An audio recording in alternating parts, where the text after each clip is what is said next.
to start reflecting on the toing and froing that's going on in policy on forestry at the moment. But let's see how we go in thinking about what might happen in the Legislative Council when they eventually get presented with legislation to repeal the forest peace deal. Let's talk about it this morning with Ruth Forrest, the MLC for Murchison. She joins us now. Ms. Forrest, good morning to you. Good morning, Leon. And thanks for talking with us. Don't know if you've had an opportunity to listen to Jane Holden, the former head of the Southern Area Health Service, this morning. How do you feel about the way the issue in health has been handled by the government? Well, Leon, I did actually listen to quite a bit of your interview with Jane Holden, and I think it's really important that natural justice does prevail and that she has a chance to defend the claims, because I have read them. I've read the Integrity Commission report, and I've also read the Commission of the Health Service in Tasmania, and both are very damning and disturbing reports and disturbing reading. So there's definitely things that need to be well investigated and considered.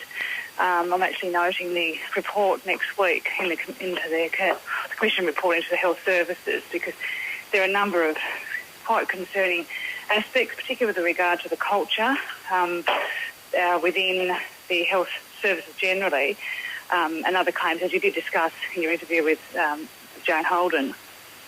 On ABC Local Radio, Ruth Forrest, our guest this morning. On to the matters of the day. The lower house now has a bill in front of it to repeal the forest peace deal. And the Labor Party said they won't support it. The Greens' position we know.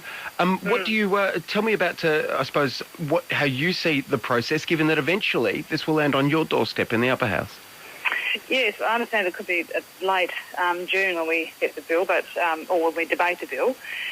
It'll probably arrive up in our house this week or next week when the lower house is finished with it. But I think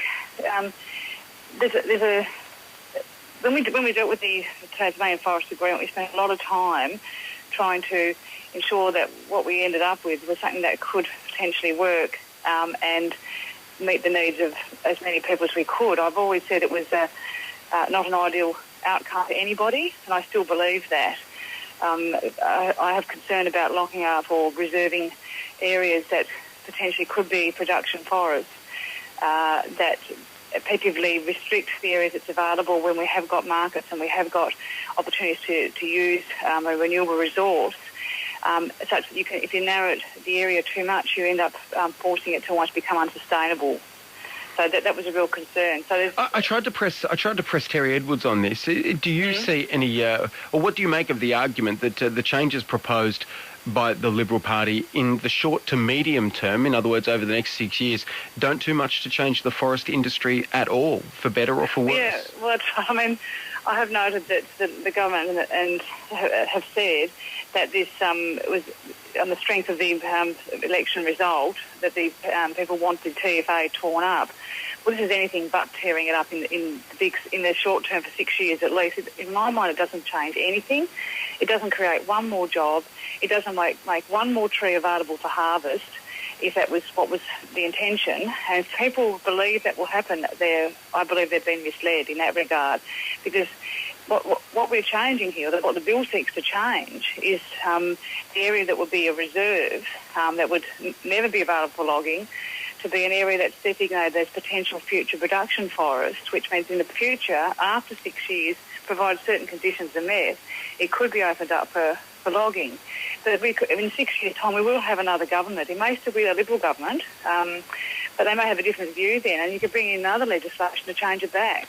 Ruth Forrest, do you think it's possible that the Legislative Council, having passed the legislation it's got in front of it at the moment, the forest peace deal so recently, will reject this bill? Is that possible?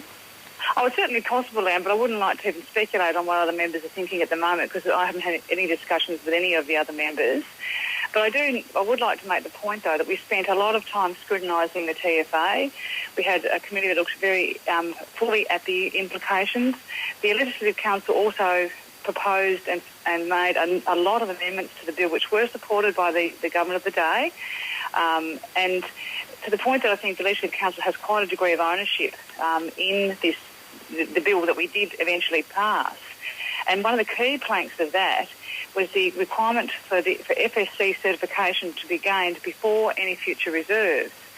because I think most of us understand the importance of FSC certification. We are going to have a forestry industry into the future that has markets that we can rely on, and avoids the risk of unhappiness and uncertainty, and all those and protests and all that. So I think because we have a degree of ownership in that, my real concern is there could potentially be a threat to FSC certification with this legislation. So for me, it's really important we hear from the FSC accreditation bodies around their views on this, and maybe that will take some time to do that.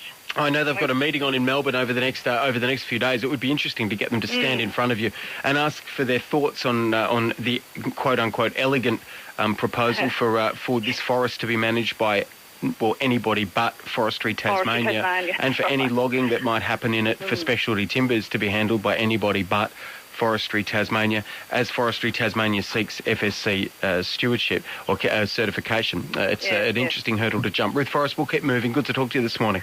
Thank you, Leon. Nice to talk.